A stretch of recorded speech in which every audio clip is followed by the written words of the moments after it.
Before we get started, I just wanted to let you know that I might have to jump off a little bit later. So Alex Shaw from my office also will be covering in the event I have to jump off.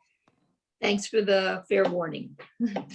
Okay, I'd like to call the March 18th meeting of the Board of Architectural Review to order and welcome everyone.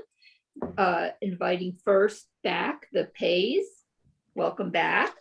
And we are in receipt of your resolution of conditional approval from the Planning Board. And perhaps you can tell us what else, what might have changed aesthetically that we need to be aware of, where you are with lighting, I think was one of the outstanding issues perhaps, and take it from there. That's right, Charles. Kevin Brody, architect. I'd like to go through some of the changes that were made. I'm going to share my screen. Great. And let's see, that's the landscape drawings here. Sorry about that.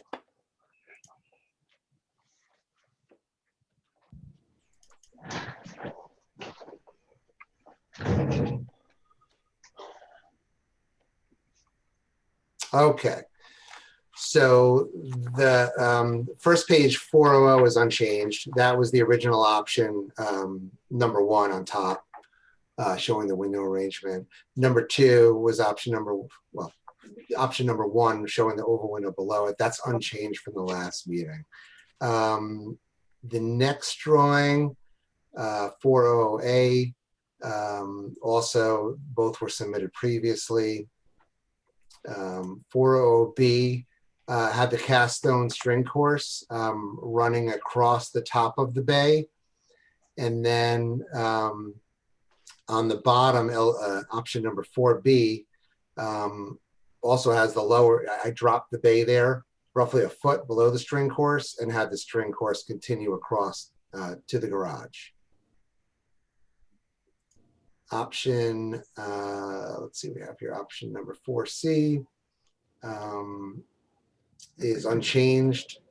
Option number 4D had a couple of other window options added, double ovals on top over. Yeah, Kevin, we don't see 4D and 4C. It jumped to 7 and 8. That's odd. Okay, what do you see right now? Is it 4C?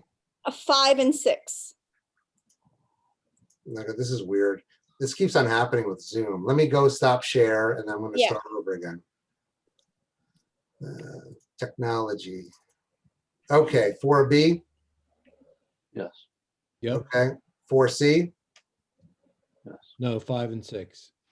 No, I see 4C. Maybe it takes a moment to update. Oh, do you? Yeah, I see 5 and 6. So, very odd. I don't know. 4D. 7 and I 8. see 4D. I see 7 and 8. 7 and 8. So do I. I would. Oh, okay. I'm sorry. It's page 4D on the lower right corner. Yeah, it's option. Oh, I'm Oh, okay, sorry 'cause we to all keep we see confused. faces Okay. on the lower So right. drawing 4D Yeah. shows options 7 and 8. So those are new options, right? With the double oval above, the single casements with transoms below. And then option number 8 on the bottom of the page shows the double ovals over a just 4 casements that are not aligned with the other casements on the facade. Mm-hmm. Mm-hmm. So 4A just seems like the winner to me.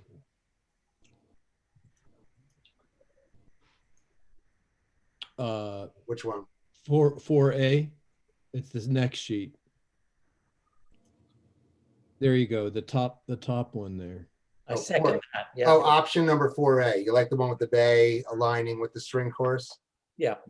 Okay, Yeah. I like that as well. I also like 4B. I think either way, the bay adds a nice 3-dimensional component to the facade. I agree. Kevin, 4A would be my first choice. 4B would be my second choice. Okay. 4B, the only problem with 4B is that railroad symmetric, line of windows again, because they're all the same height. Mhm. Whereas 4A breaks that up nicely. So that's the I agree. I think, for that one. Okay. Okay. And okay, so now let me move around to the side. So Ms. Pace changed her mind about the garage door, so we wanted to introduce this to you versus the older option. And these have chevron V-groove panels. Yeah, And, kind of like I was going towards like a herringbone, I guess, style, and the door knockers, you know, to mimic the front door. I didn't want them to be disconnected. I wanted some sort of fluidity between the front door and the garage doors. Mhm. It looks handsome to me. I like the herringbone. Putting those door knockers on there, that personally I don't like that because it's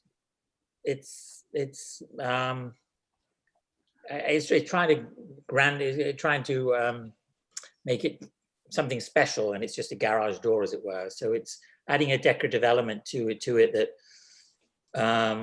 I think detracts, in my opinion.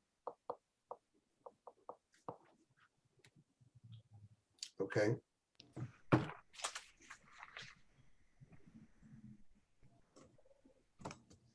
And then the air conditioning condenser, we did move one from this location here. So now we just have two condensers in a pit. And Nice. the Paces are still exploring a possible geothermal option, which would then eliminate all the outdoor condensers. And then the rear option is unchanged from the last time. And that's really it for the architectural drawings. I would like to go through some of the photos that were submitted. Okay, And so we didn't submit samples yet. I'm still waiting for some slate samples to come in, but I wanted to get some feedback from the board as far as what they thought about the direction we're going in. So the first option shows a beige stucco with off-white windows and kind of a charcoal slate roof. Or when to be looking at that? Can you see that? Okay, hold on. I'm still on my elevation. All right, let me share screen again.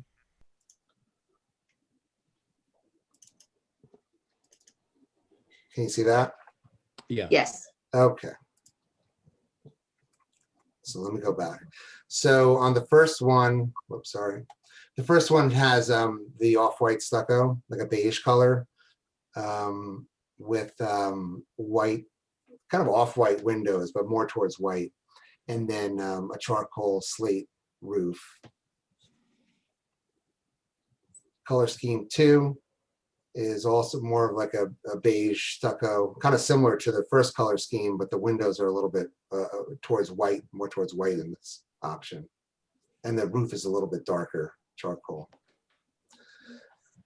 Color scheme 3, not sure I love this one so much, but it's a much warmer color stucco. Whoops, sorry. It's a much warmer color stucco, and then this had the monochromatic, window color matching the cast stone, and then the roof was a little bit more mottled with some beige in there. And then I think personally I like this one the best, even though this is a limestone option, but I would like to, have the stucco match the color of the limestone, more towards a white, linen white window, and then a gray to charcoal roof with a slight variation on the roof.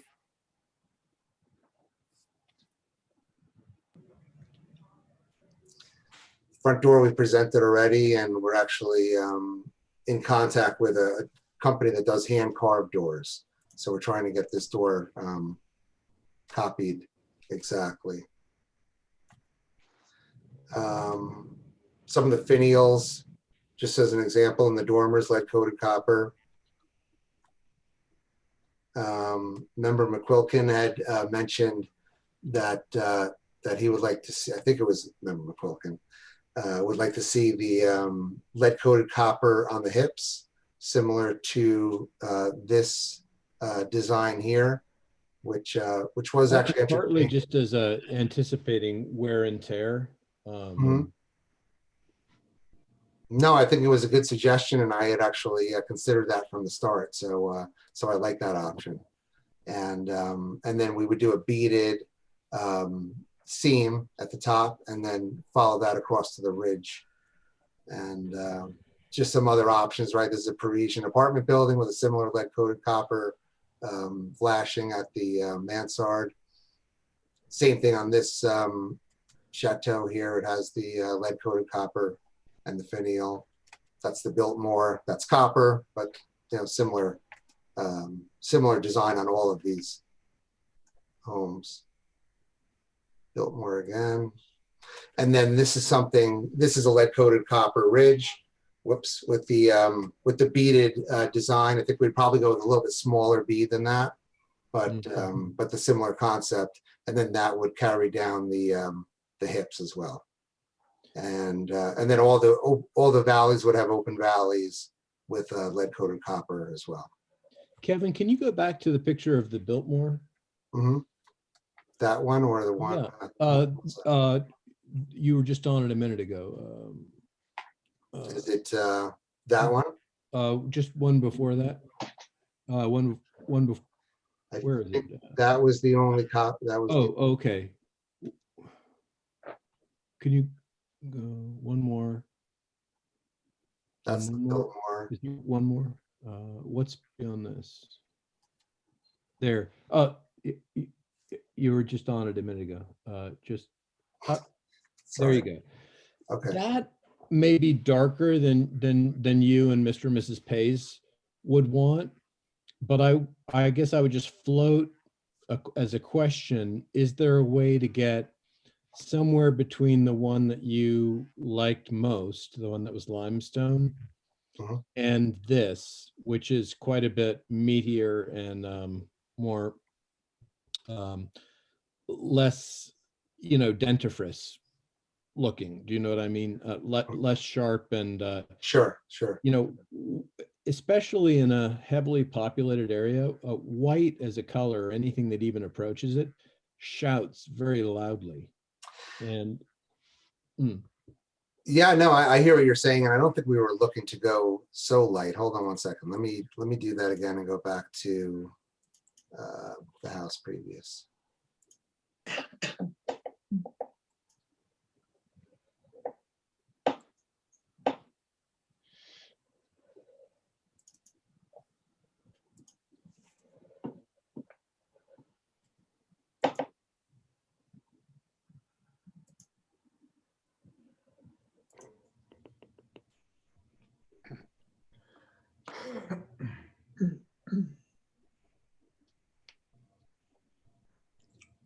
While we're waiting, I just wanted to make a comment. The houses that you showed before, there was one that was like a Hotel de Ville that was had the French flag outside, and that one looked fantastic.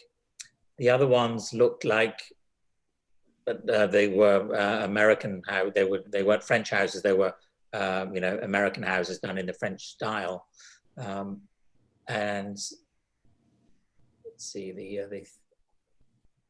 that one there, the second one, yeah, that one there, that one had gravitas and authenticity of the colors and the style. The others came across as too much, a little bit too, as Rob says, dentifrice, or too decorative.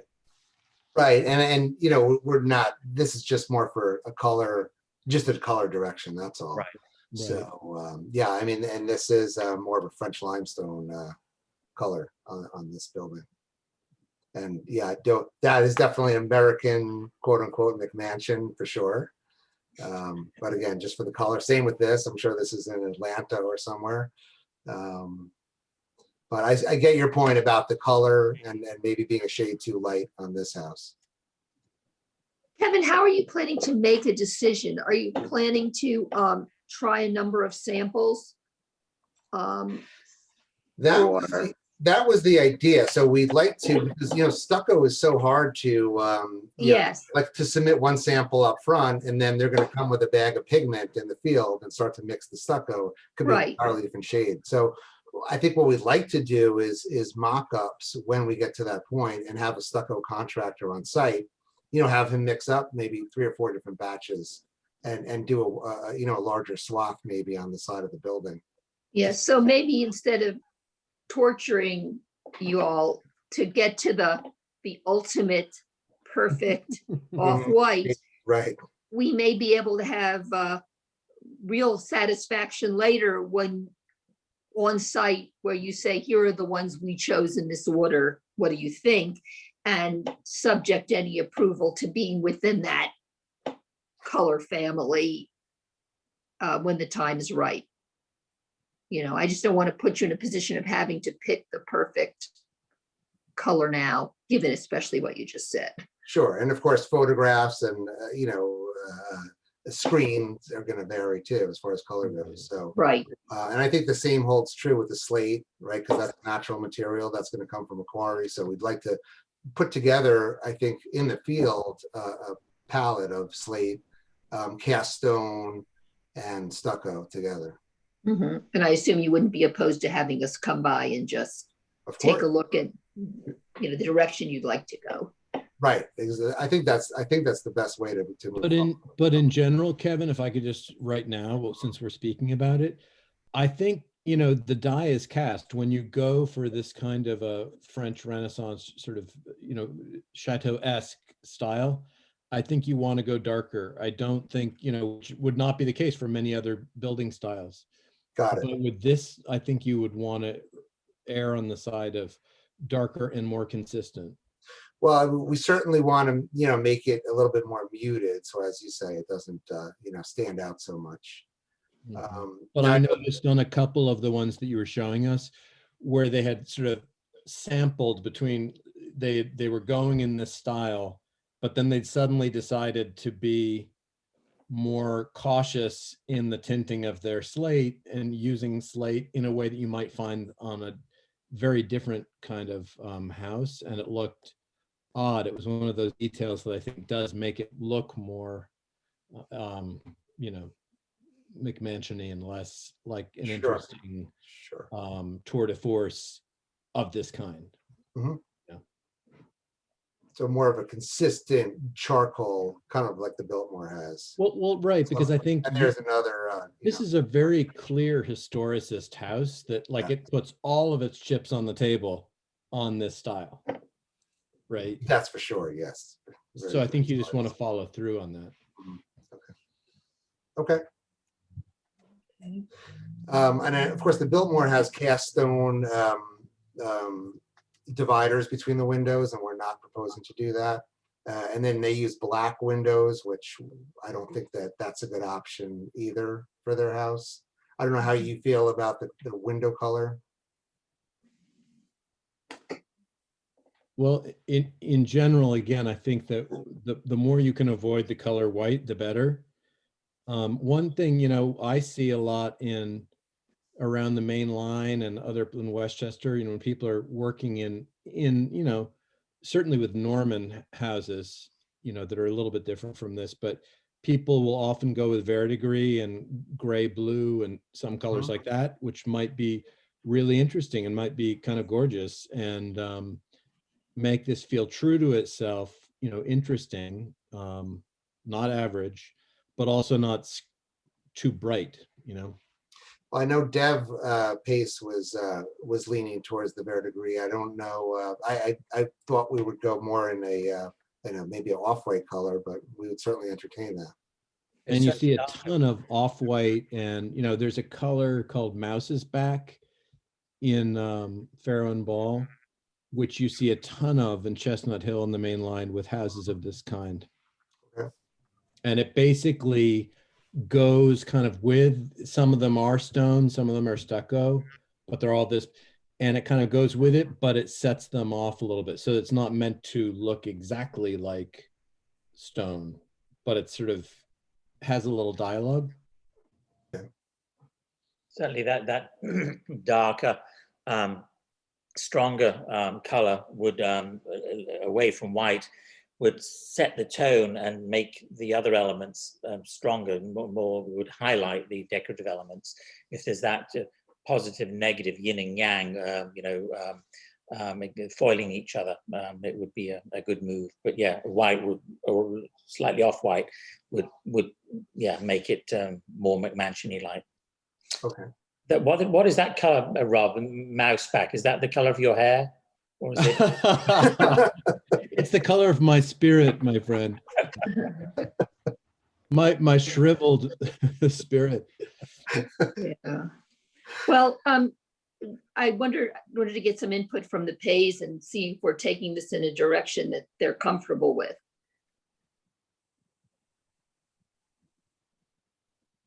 Definitely, yep. We appreciate all the suggestions. And the color scheme is fine. Yeah, that's fine. Okay.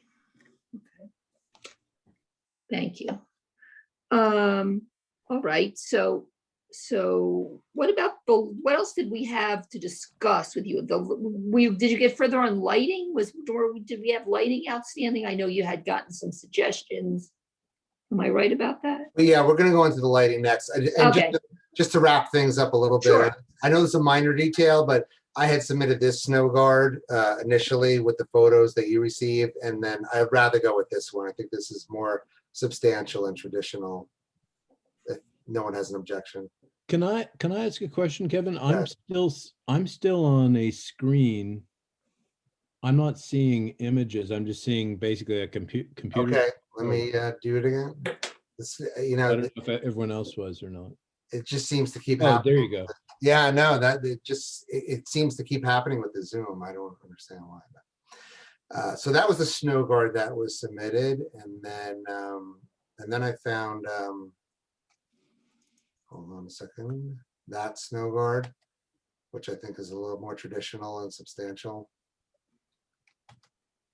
Nice. So I'd rather propose this one than the one that was submitted. Mhm. Great. Okay. And then Karen, I don't know whether we need to even go through it, but I'll go through it very briefly. The only change on Karen Arendt's landscape drawing was the, hold on one second here. Was just the move of the condenser units from, one condenser unit moved from the pit on the south side here. And then that moved over to the north side here. So we just added one to that side. And that was really the only change that she made. And then that's it for the architectural and the landscape drawings. As far as, let me stop my share. Hold on one sec.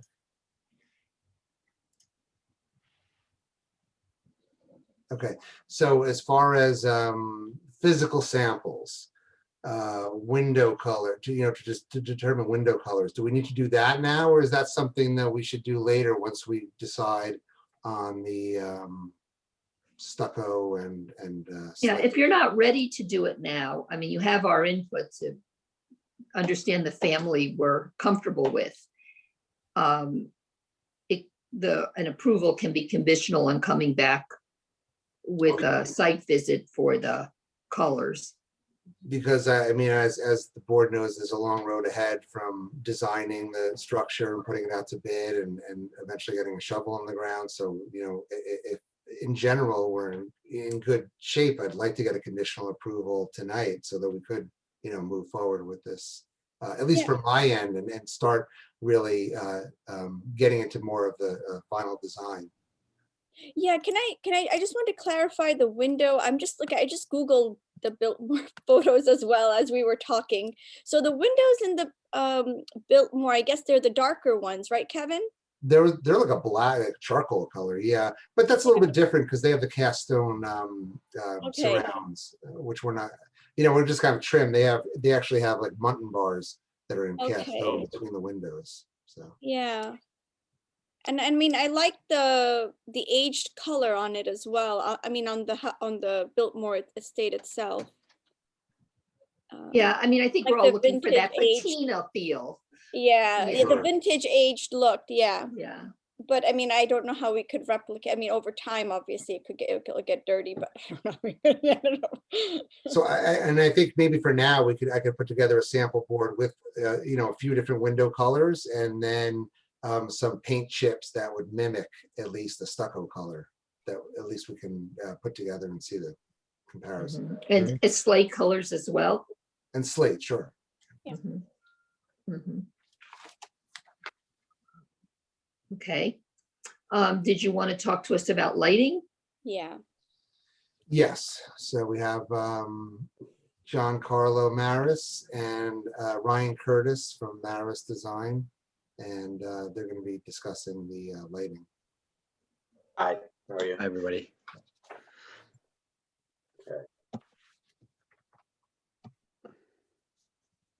So based on last week, let me just get to full screen there.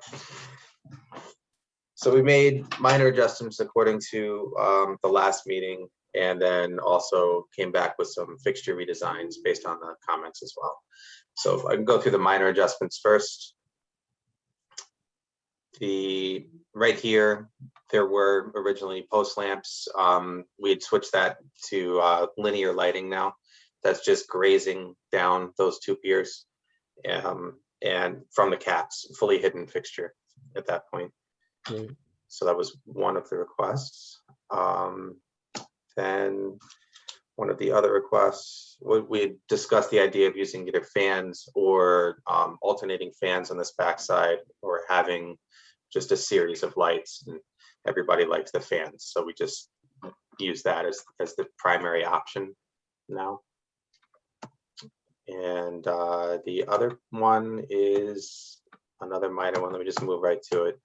Was the idea of a single fixture on the porch off the master bedroom and framing out this section within the chimney, so that it was going to be slightly recessed within it, so to give it more of an architectural element. Besides that, it was really the plan itself, where the fixtures are. We haven't changed that. That was good as is. It was the styles themselves that was in question, trying to soften some of the Gothic elements, and just develop something a little bit more chateau countryside style. Still French, still Renaissance, but softer and less Gothic, basically. So this is the Genie house. It's a fully custom fixture, so they don't have cut sheets on this. It's a copper fixture, comes in a variety of different finishes. I have a finish chart I can show you, and there's a few options for glass as well. This is definitely our preferred company. Even if you want to make more tweaks to the fixture family itself, because we can go fully custom with them, and they are copper handmade fixtures. This is an heirloom quality, which is better than what we can get with the second option. The Thompson is what we showed last time, although it did have the finials on it. We had removed those to soften the Gothic element, and change some of the dimensions slightly to make them a little softer. The Grand Light, though, is an aluminum fixture that is then powder coated. It's a very high quality powder coat, but not the same heirloom quality, as a true handmade copper fixture. Ryan, can we go back to the first option? Sure. This is Genie House is the company. I think that feels very in keeping with what everyone was requesting last week. And the materials sound very good too. Great. And the custom pier light, that's an important one because it was off-sized. So we want to show that. Previous page. It's the next page, right? No, it's the Oh, it's a page before. Thank you. yeah. So what does everybody think about that? That's scaled. So it's the exact pier that's been sized already. It's a little difficult to find something because we're limited on height because of code. So we're trying to find something that's less massive on the pier, but not so small that it's just dwarfed by the pier itself. I think the proportions are much better than some of what we were looking at last week, aren't they? Yeah, it's looking good. Yeah, you've come to a very nice solution. The genie. In the event that it is not a problem according to the village board, we will have approved it for our purposes. Is So that- in essence, a conditional approval subject to the approval of the Yeah, I guess that's my question, and I think Christopher started to ask it before. Why can't we do that? Is it possible to do that, and I think conditioned on the Board of Trustees? Yes, By the way, this is all subject to DEC approval as well. So it yeah, goes, but all required approvals would of Right. course. I think you started kind of the bottom rung before you go to the top rung. And the top rung is the DEC. Yes, the DEC is going to want to look at, I'm assuming they're going to want to look at the amount of development that's going to be on the lake, as well as the Board of Trustees, how much intrusion is on the lake. Quite frankly, I'm not sure what the Board of Trustees would be doing differently than the DEC, quite frankly. But given that this has already come before the BZA, and as I understand it, correct me if I'm wrong, they have given an approval. Yeah, now the BZA, normally like in any planning function, when an applicant has to go through the planning board and a zoning board of appeals, many times it'll be up to the applicant where they want to run their risks, and basically start with the planning or go right to the zoning and see if they can get what they need through the zoning board. Different municipalities do it different ways. Is there any prohibition against it? I really don't think there'd be any prohibition of us reviewing the plans and making it all conditioned on the DEC approval and the Board of Trustees approval pursuant to the code for environmental. That would be my choice. I just am concerned that some of the trustees will feel differently. I mean, it's my inclination too. I really want to help out and get this through the process. But we could act expeditiously as soon as we were given that, because basically we've been given the whole proproposal right here. Well, I guess that's my We have point. the whole matter before us right now, and if we can communicate with other boards. You could always write a letter. If I may, The meeting is next Wednesday. The meeting is next can I Wednesday. just, please? Yes, Stephen, you were saying you didn't feel it was, a good idea to waste. We've already been talking about this. We have invested time. The applicant has invested time. The board has invested time. So that horse is out of the barn, right? You're not going to do anything to save us time. It's simply going to hinder the progress of this application. My feeling is the BZA, it's already come up before them. We've taken, a different tack. We haven't gone right to the Board of Trustees first.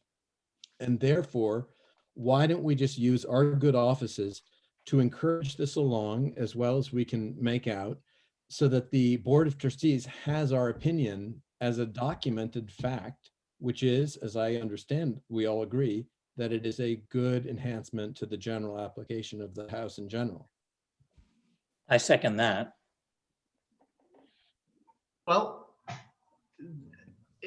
look, this board could basically resolve among itself what they want to do with the applications before us now. You tell me we're partially through it. Does this board wish to complete that review conditioned on the approval of the DEC and the Board of Trustees?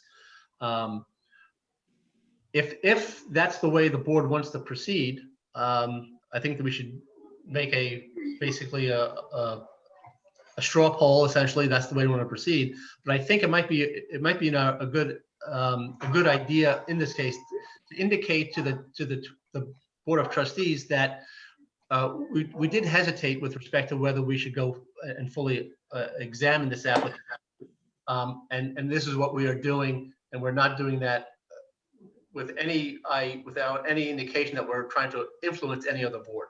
If I'm I hearing, think that's a lot what of sense you might be as a doing. matter of diplomacy. And I think that is underscored by the fact that it's already been to the BZA. So we're not taking some radical action as a board that isn't warranted based on the passage of the application. Why you would start with the Supreme Court and then go back to the Circuit Court in a case, I guess is my concern. And, you know, the supreme judgment within the village lies with trustees, not with the bar. And then on that, it lies with the DEC. So why would you start with the top court and then go back to a lower court? I just. You do that to save money, essentially. You would basically start where, why would you go through all of the, and usually it's a question for the applicant.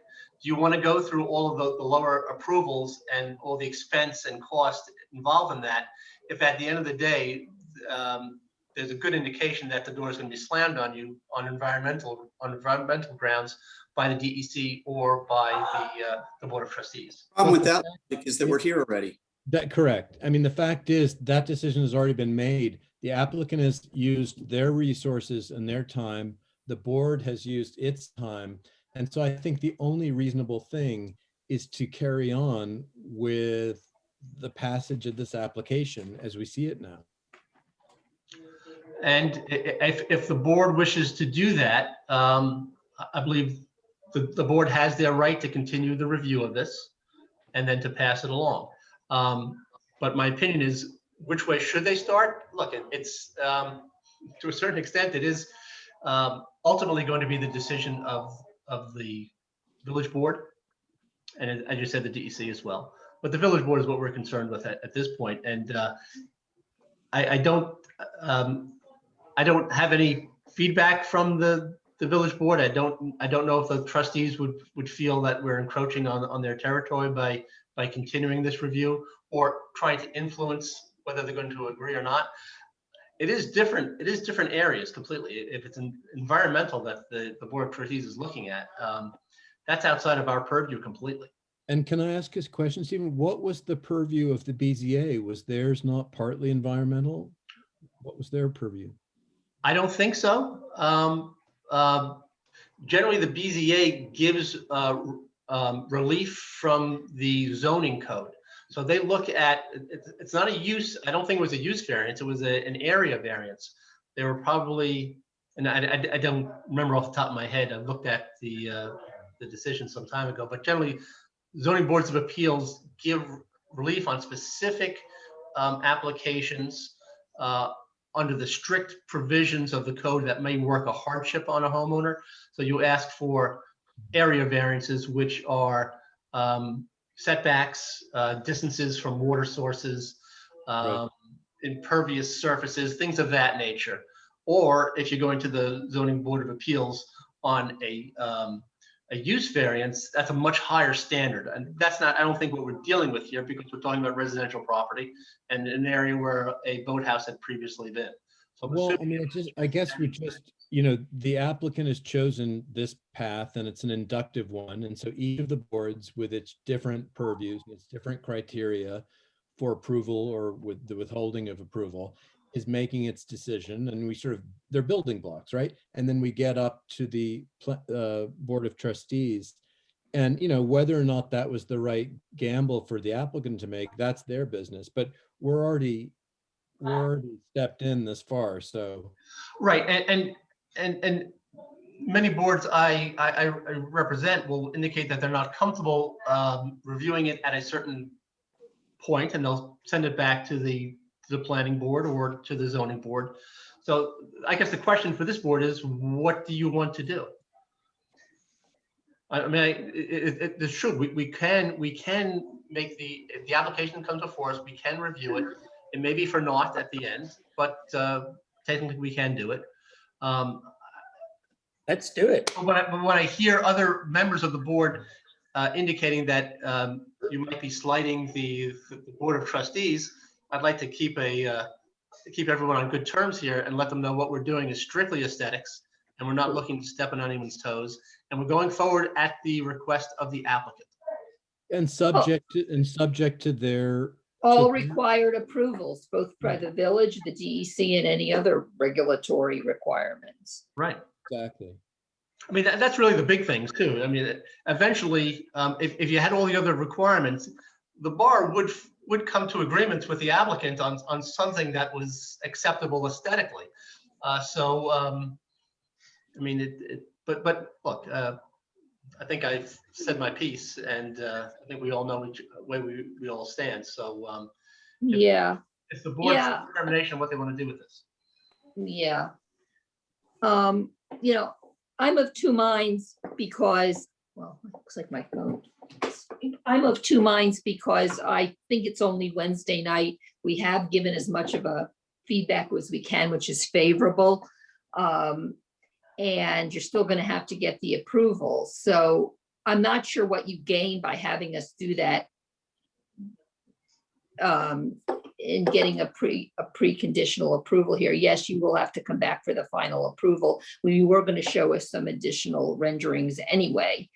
I appreciate it's a bit of an inconvenience, however, and if the others really want to go through with this, I think we have to be very clear aesthetically that this is just an aesthetic approval and subject to continued review. That sounds reasonable. Well, I I- think I was giving both sides, so. No, I know. guess- I mean, I think it's the board's determination.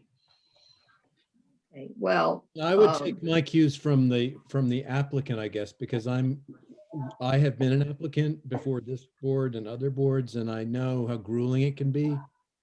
And so, you know, if the Rivkins feel on balance that they would be more satisfied by our making a determination now, admittedly subject to all those other provisions, then my choice or my vote would be to go forward tonight. If they are perfectly comfortable waiting until these other additional materials can be given and then doing it all at once, I'm comfortable with that too. Look, I appreciate everybody's time here and I appreciate the effort being put forth by, you know, everybody who's a volunteer here. I guess I'm not a particularly patient guy under the best of circumstances, but, you know, in this case, we've gotten feedback that's overwhelmingly positive from the very beginning from the board, and we've taken everything that's been said to heart. And we want to do something that's beautiful for our family and beautiful for everybody in the park. We really look at the property and the house as having, you know, two front elevations. We've been in Tuxedo for 20 years and we plan to be here forever. We're not going to do something that is going to be offensive to our neighbors, you know, or to people who visit the park. And we'd like to just get our approvals and move on. We know we have to go to the Board of Trustees and get approvals for the boathouse. There was a boathouse here 100 years ago. By right, we can rebuild a boathouse. Obviously, it's subject to trustee approval and it's subject to DEC approval as well. This board is here, at least my understanding is that it's an architectural review. If there's something offensive architecturally, I get it. We got to go back to the drawing board.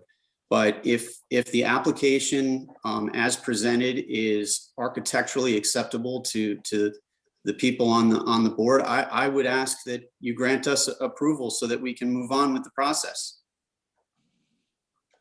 Well, then in that case, I would urge the rest of the board members to.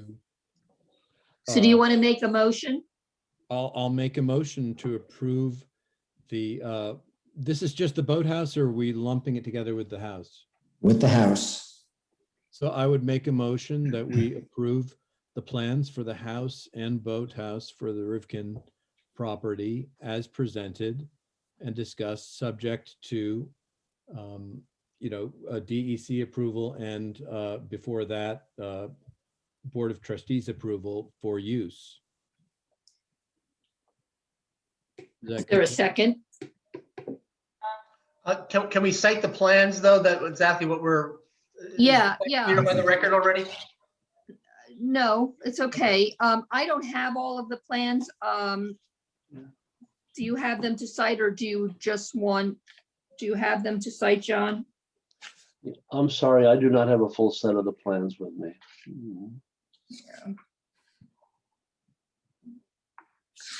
We can get the last revised, make a reference to the last revised. Tyler, hey Tyler, do we have a date on those plans that we could reference the plans on the date?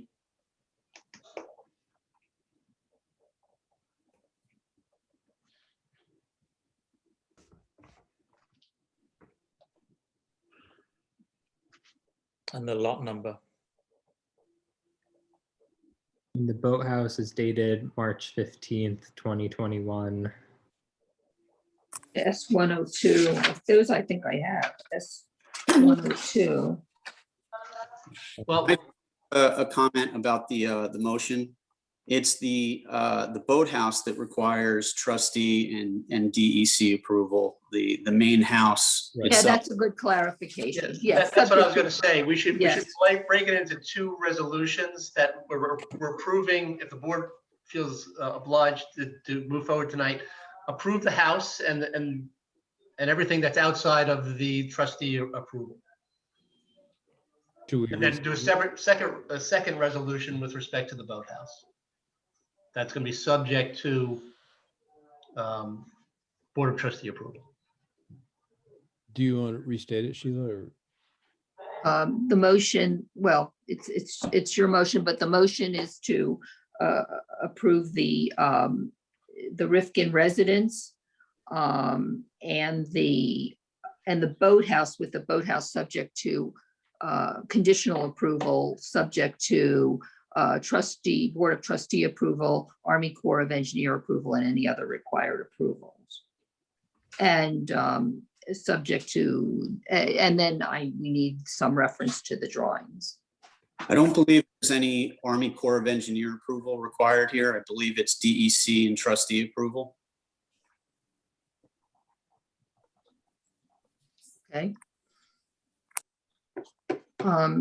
Do we have can we reference the prior drawings Yes. and any updates? The most recent drawing set for the house is dated January 22nd, 2021.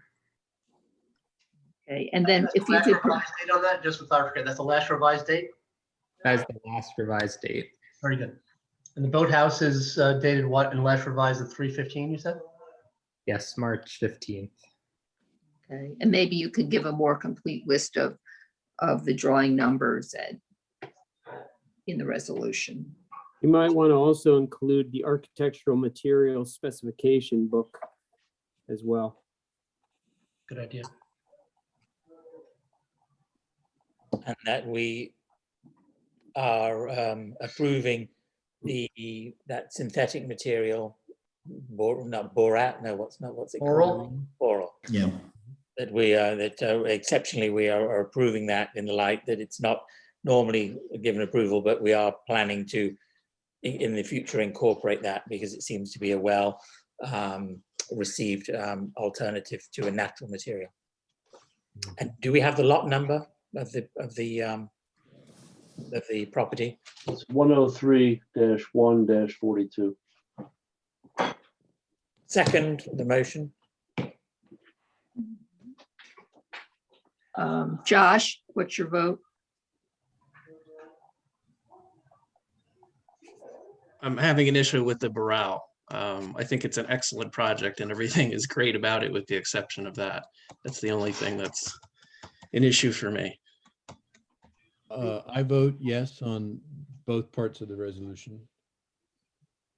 Well, we had discussed continuing to have a discussion on the Boral. Can we leave that out for now and have a continued discussion on the Boral so that we can get through this? We may not need that.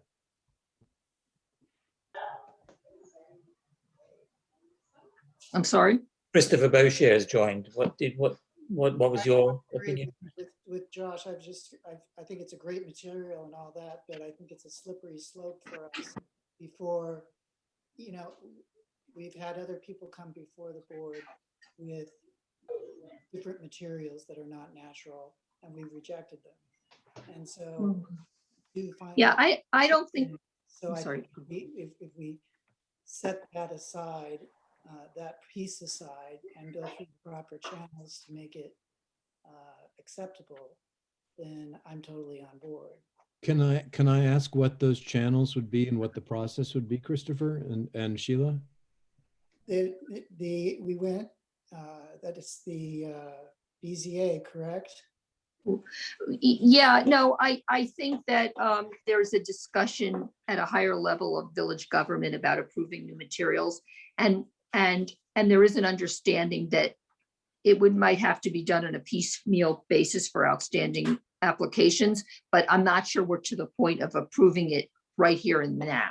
So I think I would like to leave that out of the application in order to move this along at this time, if the applicant can live with that.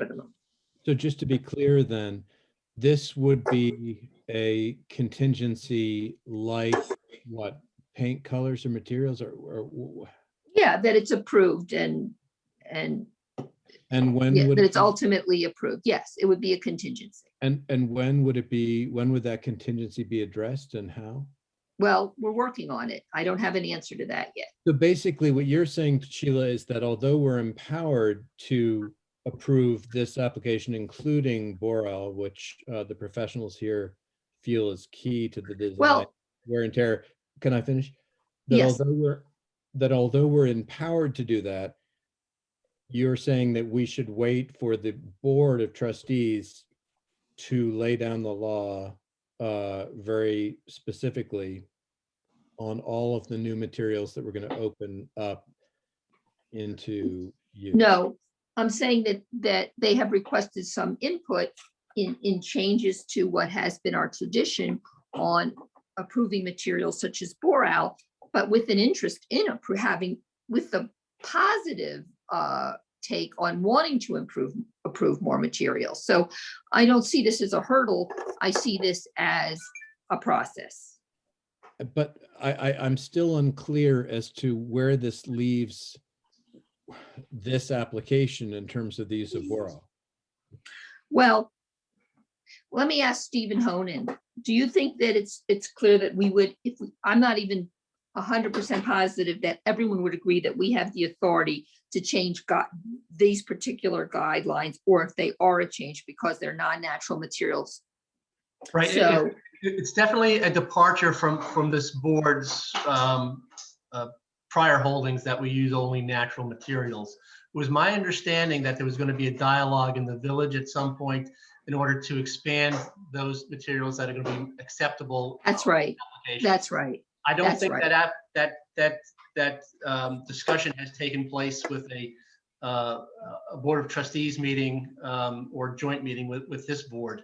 I don't think it would imperil this project or slow this project down at all if the application was approved, except for the Boral materials, because those are finished materials, my understanding. It's not something that's going to be applied to the structure until the end anyway, when they're trimming out the structure. So that might give us some more time to either get input from the Board of Trustees and other persons in the village that might have an opinion on it.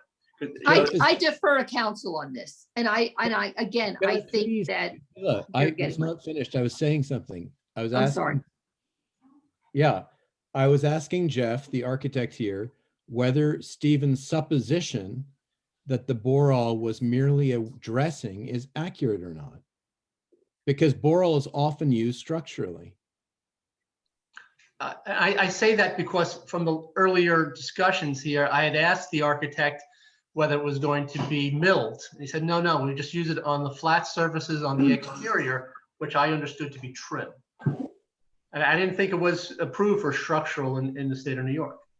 It certainly is. I mean, people. I said I didn't know that. You very well be correct. I just didn't know that. So my internet cut out for just a second, so I feel like I might have missed some pertinent things Jeff, there. I was asking you how the Boral is being used.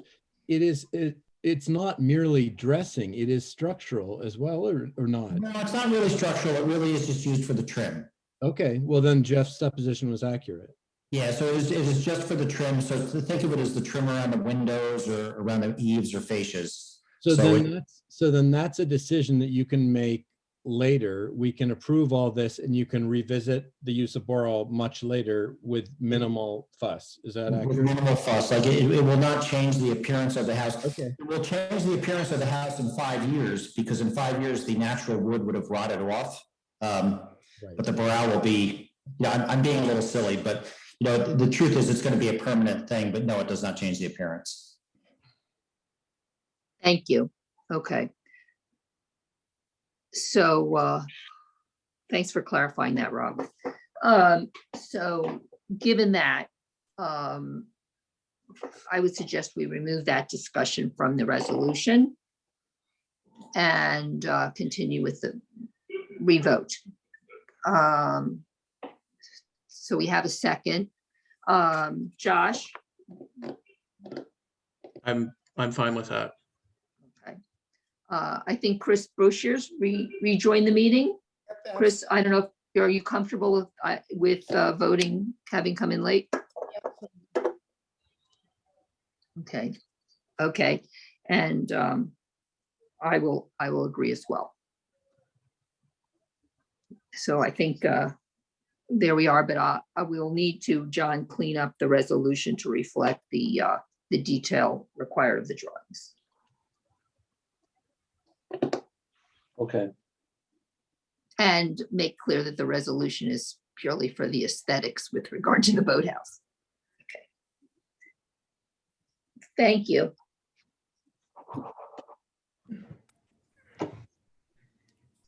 Sorry, I'm confused.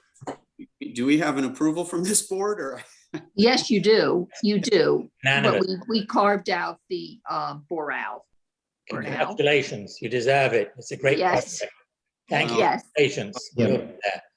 Thank you, one and all. Maybe we'll actually build this thing. Please, please, Okay. Thank you very much. don't get cold feet. It's too beautiful. Take care. Okay. Thanks, All guys. right. Appreciate it. Thanks, Uh-huh. John. The mailman application with Mr. Faircloth et al. Good evening, everyone. Good evening. I believe everybody's familiar with this application from the old Scanina property. This project has been long overdue. This has been drawn up and we've worked together with Dave Higgins on this and also Lance and Tully.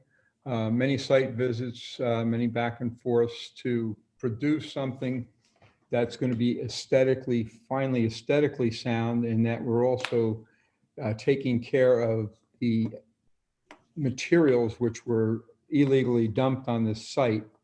We've taken everything into consideration. They've done a great job on the plans. Has everyone reviewed them?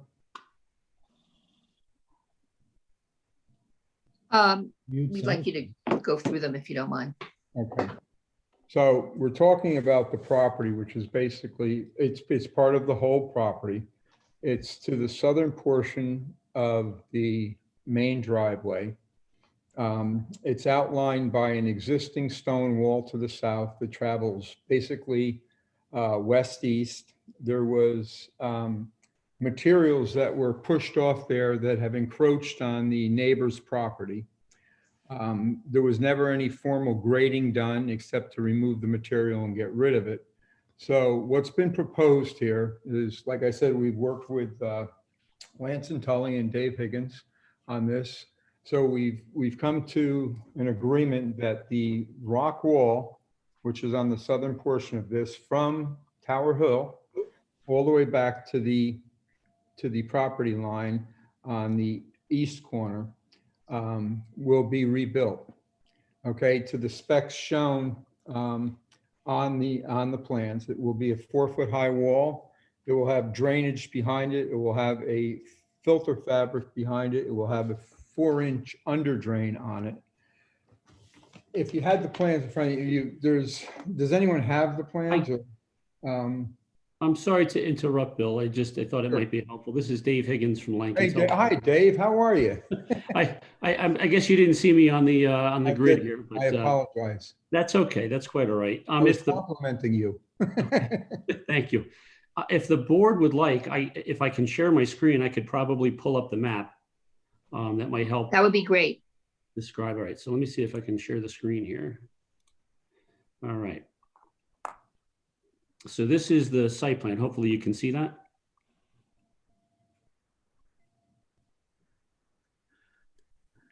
Yes, I can see it. Oh, good, okay. So I'll zoom into the area here. So the house is set off from Tower Hill Road. The driveway right now comes in along the back of the house. And as Bill had mentioned, there was fill placed all basically down this hill by the prior property owner.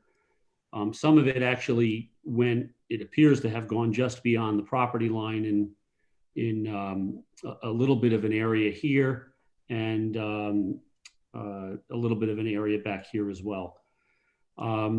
We had met at the property in the fall, Bill, myself, John Ledwith, and Pat Hines, and we talked about how best to clean up the fill, the portion of fill that had been placed across the property line, and how to stabilize this, how to make it aesthetically pleasing and attractive. And so we came up with a plan. We had a couple of iterations that we sent to Pat Hines and to John Ledwith. I don't know if the board had received those, had reviewed those or not, or they just were at the time being reviewed by Pat Hines and John, but this is essentially is the plan that we worked out in coordination with Pat. Basically what we are calling for is a dry laid stone wall along the property line. And first what we would do is pull back the fill material that was just this slight area fill that went across the property line and over here, and basically construct a 4-foot high stone retaining wall along the property lines on this side of the property, and along this side right here. Actually, it ends right there is the end of the wall, and on this side it's right here. So what we do is put that 4-foot high retaining wall and then start to peel back the grading to something that we can stabilize. And then along the top here, basically put some evergreen trees for buffering. And then the other thing that Pat Hines had requested was that we include a rain garden essentially in the upper portion here to catch some of the stormwater runoff. Basically, there's a swale here that we have worked into this that'll come into this rain garden, and then eventually things will, continue to come down the property and go across where they always have, since before the fill was placed. So, I mean, that's the plan. We do have on the plan, the planting schedule. I do know that Pat's office had mentioned that we had, this was Leland cypress. I think the label we had here was wrong, but it's Leland cypress. We had 8 of those proposed. And Pat had pointed out that those were not native to Tuxedo Park. And Use your phone, your computer. I'm sorry? I have to use your computer.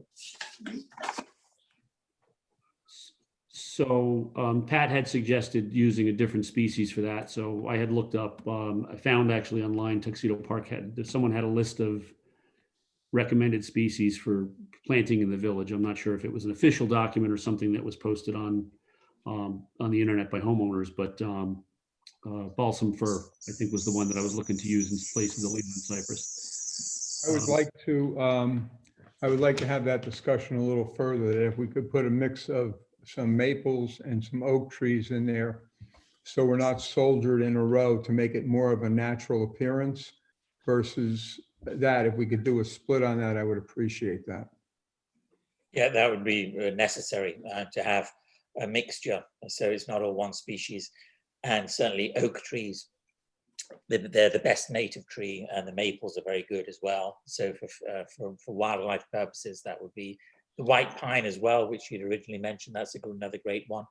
I understand maybe a few Leland cypress because they're such no-brainers, and horticulturally they're well used. But yeah, they're not native. So if it's fine to use some of them, but if you do predominantly native, that'll be best. Okay.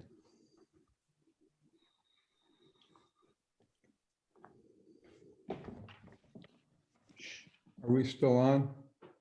Yes.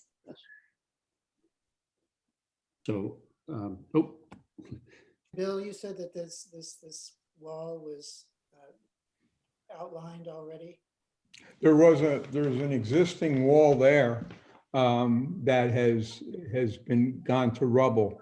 So we have enough material on site that we do not have to truck in additional material in order to create this wall.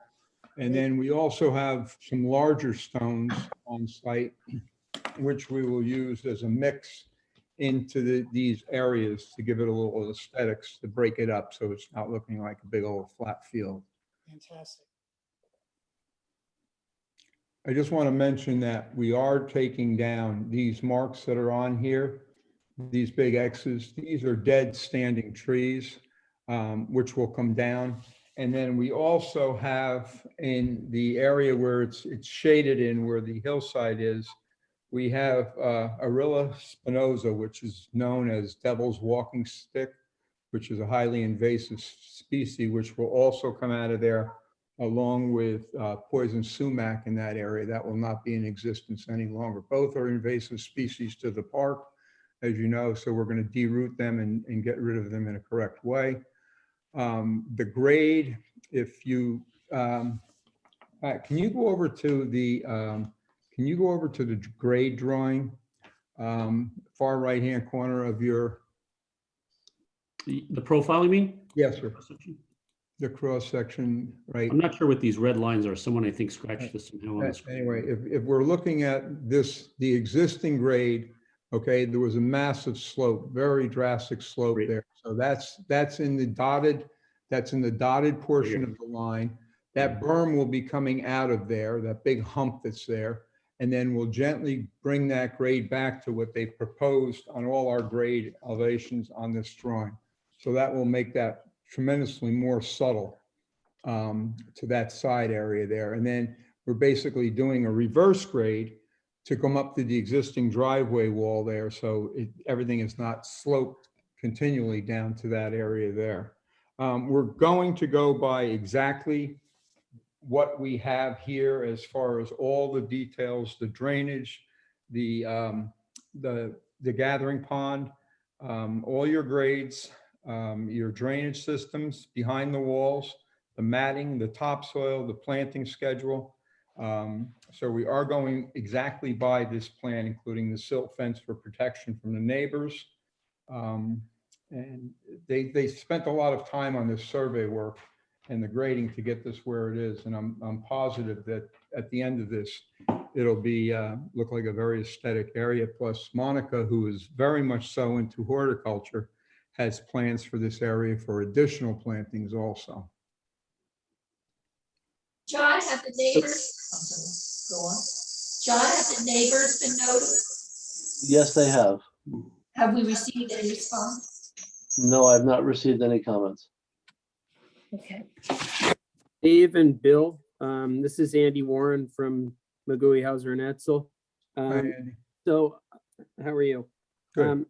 So you saw our comments, I assume, or my comments. Yeah, my main thing with the trees was, that they were all grouped together. So if you can take care of those, that they're not just all kind of two species. And then we all stagger approach, Andy.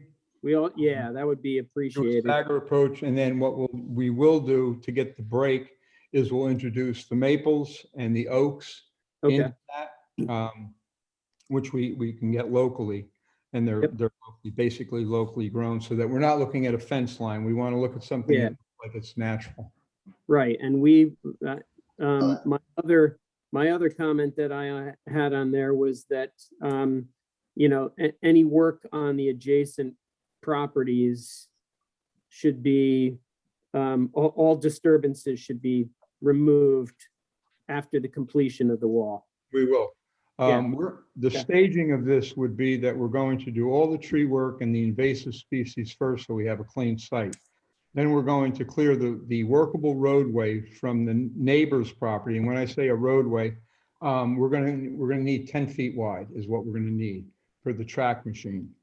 that will be cleaned out completely, okay, the stone and rubble, so, and then it will come back to natural growth. Just an interruption here. The Hercules Club is invasive. What's The- that? I'm The, sorry. the Hercules Club is invasive, that you correctly identified. The sumac there is staghorn sumac. That's a native. It's not the poison sumac. It's a very good sumac. So you don't want to remove the sumac because that's a very, very good species.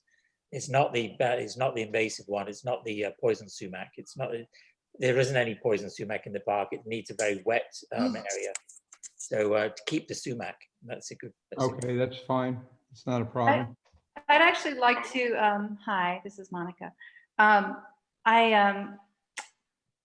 I'd love to just verify that because I actually think it looks quite interesting, but I have had other people come to the property who are horticulturists who have told me that it was invasive. Is there a way of? Oh, it's no, I mean, it grows rapidly. So some people would call it invasive because it grows quite quickly. But it is a very good native species, good for wildlife, good for your garden. But it's some people, yes, could call it a thug because it grows quite quickly. So, but it's not. Hello? It's not. Sorry, can you hear me? Yeah, it's not a detrimental invasive species. It's just like it grows quickly. But it's a function-wise for your garden. It's a good thing, especially for because it grows well and fast on a slope like this. It'd be I would be very reluctant to remove it when you're dealing with a slope when you've already got it established with the roots. Hello? Yeah, the only problem that I have is that where it's growing on that slope, the plans are calling for removal of that slope. So I can try a transplant on it, but I'm afraid that I'm not going to be able to keep it. I can't work around it. Right, then that's the case. Then yeah, and if Monica, you're uncomfortable with it being, a fast grower, then yes, there are many other better native species that you could plant there that would be evergreen if you wanted more screening, like leatherleaf viburnum, that sort of thing, that would please you and please the environment more as well. Yeah. Yeah, no, I am interested in native plants. I think that, that's very interesting to me. But I mean, as Bill said, it's on top of some of the rubble. So. Right, yeah, so we got that. But I'd be happy to meet up with you and talk about native species and things like that, to ones that work and ones that don't. That'd be great. So, yeah, that would be good. So I'll be in touch with you about that. Super, thank you. So that's basically it. I would like to see if we could move forward on this, and so that this contingency on their deed is removed. They've already removed the portion of the agreement. The oil tank is out of the ground, and that's all been tested and done correctly. And we'd like to move forward and get this project started prior to, if possible, to the growth with leaves and so on and so forth on some of the trees. It would just make it that much easier.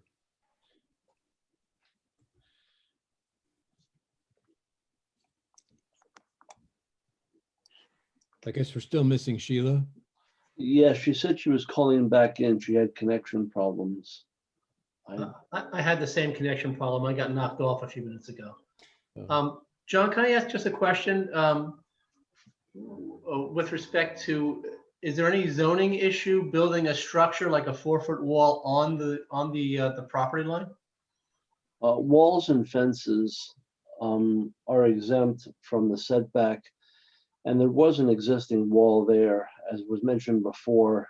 When the soil was placed near the edge of that property, it actually pushed the wall over.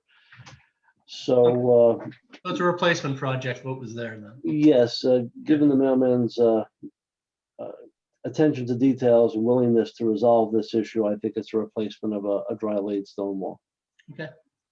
And just for clarification, this project is to mitigate some water damage, or is it, what is the reasoning behind the project?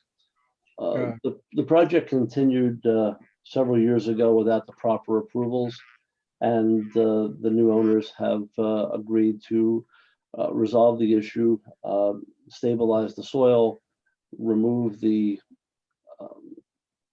impact to the two neighbors that are nearby, and to plant it properly so we don't have any erosion going forward. John, I'm on that. You hadn't gotten any response from neighbors, right? No, I have not received any responses from the neighbors.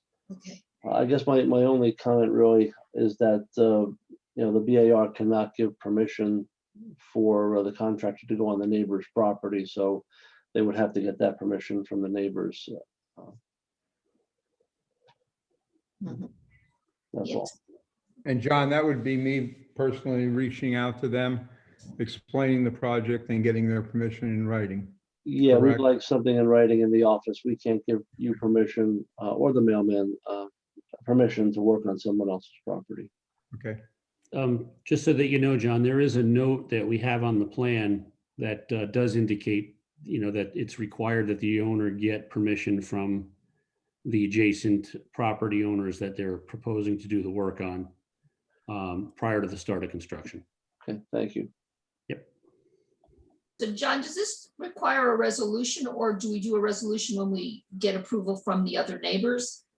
Or is this just for our review without resolution? Or Stephen Honan? Well, I think if you approve it, you have to put it in the form of a resolution, but it Right. has to be conditioned. I think the plans have that note you indicated that no work will be done on the neighbor's premises unless there's permission from the neighbor. Otherwise, it's a trespass. So you do have to. I'll show you where that is. And look at it, if they don't get that approval, they're going to have to work completely on the mailman's property. Yeah, So right here.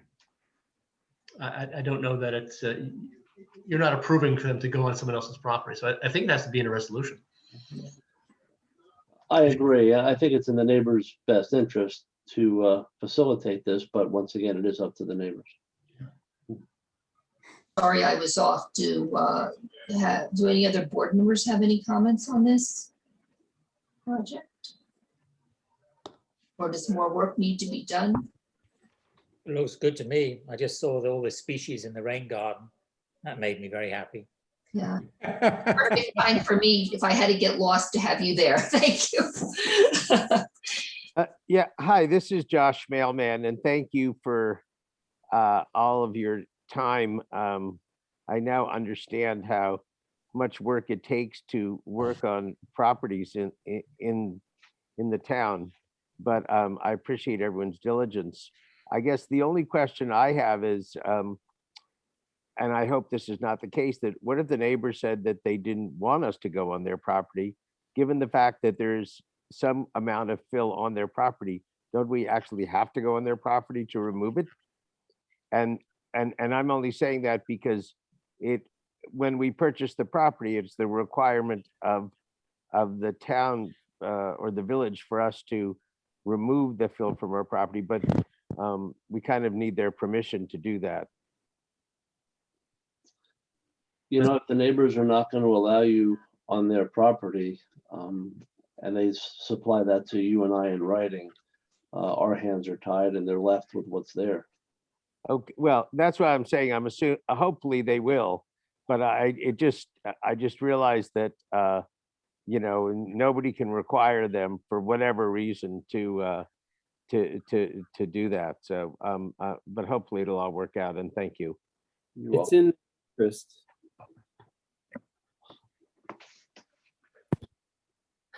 Okay, so with that, are we ready to make a resolution?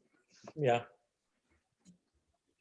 So I'd like to make a resolution to approve the remediation plan proposed by the Mailmans at 115 Tower Hill Road West, parcel 106-122, subject to approval of their neighbors who have to approve of work being done on their property.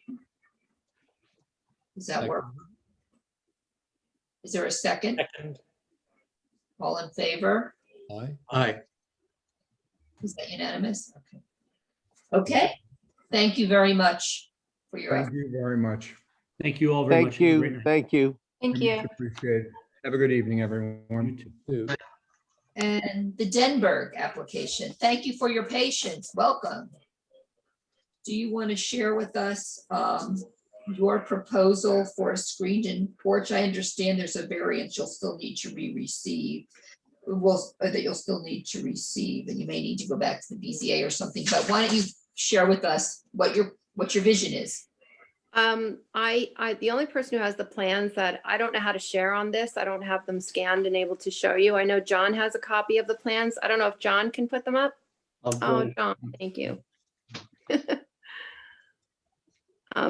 Yeah, we need a small variance. I think it's 12 feet. So I know that it's going to be denied until we get the variance, but John was trying to be kind enough to get me into the meeting so I could get some guidance.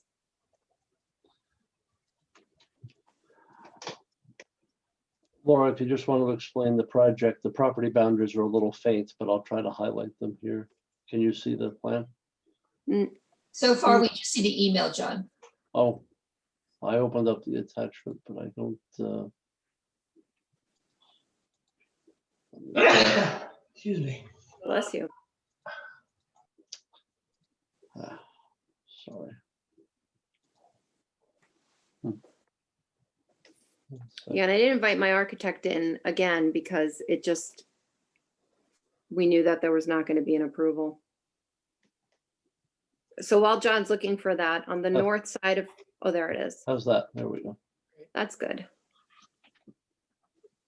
If you want to explain, this is the existing outline of the house and garage.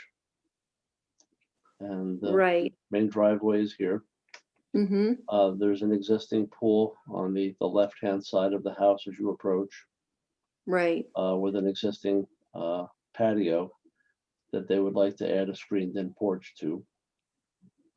So it's basically just going to be a very simple summer screened-in porch. Those are the two ideas that we have.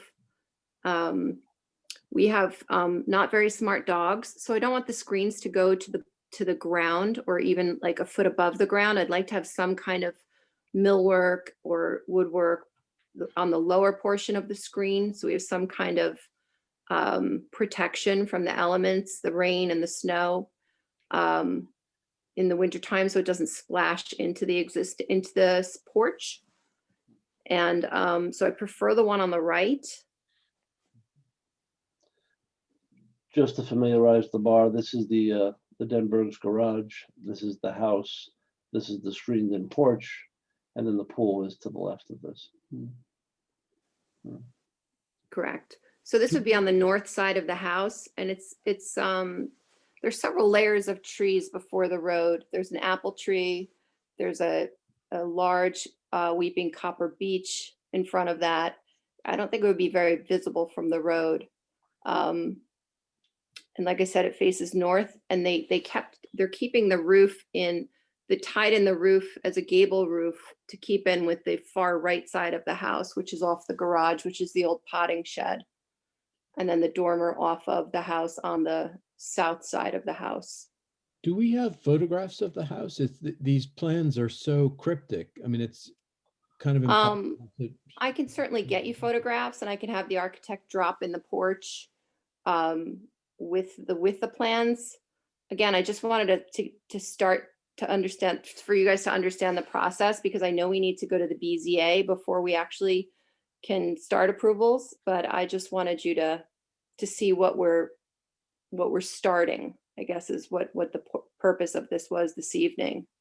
Yeah, well, basically, I see the challenge is that I'm not sure of the style of the house. When was the house built? 1890. Okay, it's because I'm not quite sure.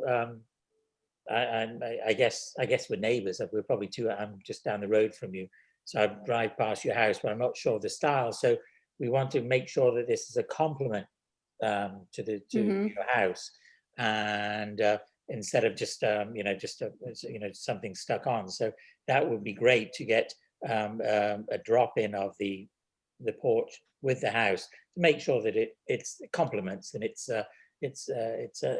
works well together, as opposed to something that's by itself is beautiful but doesn't work with a house and vice versa. Right, right. That would be So- great. Appreciate that. Yeah, no, I could definitely get more detail for you. I just wanted to begin the process. It's a clapboard house, and it has architectural shingle roof, and we would just carry that over and either do a stone foundation. There's a stone patio that exists that we'd build off of.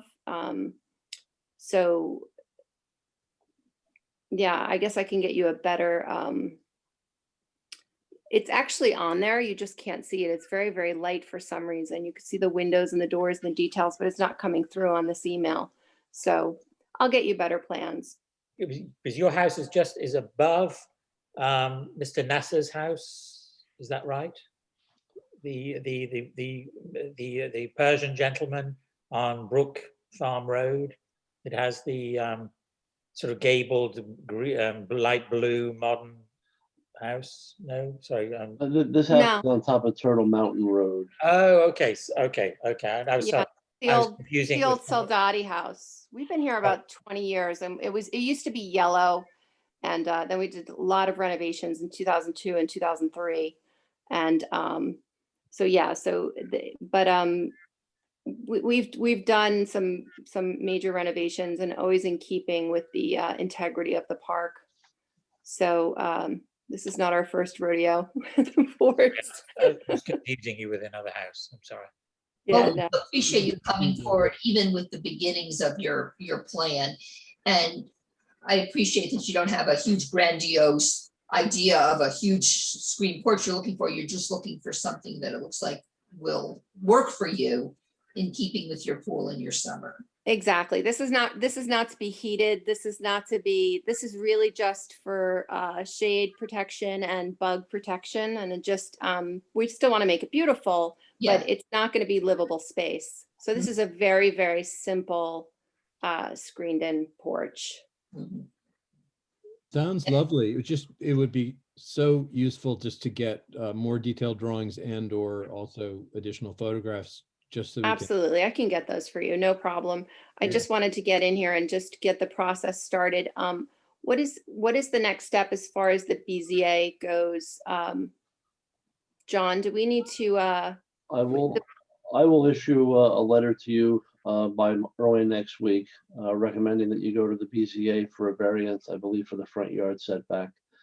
You'll have to submit a BZA application with a copy of these plans, and there are some other requirements. You would submit that by the very beginning of April for the next meeting. now, is that a meeting like this, or is that a meeting where they just do a site visit? It's a meeting like this. It's all electronic. And they'll review the plans. They'll ask you, the need for the variance and why you need it. And they'll go through their requirements. Okay. And then the next, so should I have this prepared for the next architectural review board, these more detailed drawings, or should I wait for the approval? I think I'd wait for the BZA approval, and then as provided the BZA grants you the variance, then I would definitely have more detailed drawings as far as the design, colors, textures. Okay, and how long does that normally process take once you go to the BZA meeting? The BZA meeting, you need to submit the paperwork in 30 days in advance of the meeting. So you'd have to submit paperwork to me by the end of this month or by the beginning of April for the BZA meeting in the beginning of May. And the BZA meeting is the first week of May. And then depending upon their approval, you would come back to the BAR with more detailed architectural plans. Okay, would anyone be opposed if I jump into a meeting prior to that? No, Okay, we're happy to give you guidance if we have more material to share. okay, great. All right, John, so I'll get that to you, and I'll get the more detailed plans to everyone for the next time we meet. Great. Thank you. Thank you. Thank you for coming. Okay, Have a good night. You too. Okay, John. We have to approve minutes, Desiree, of the last meeting. Desiree on? Oh, you're on mute, Desiree.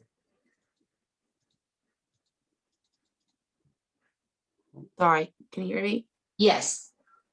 What was the date? Okay, so hold on, let me just open that up. Didn't realize I was on mute. I had to change locations because my battery started to. So did mine. Started the whole.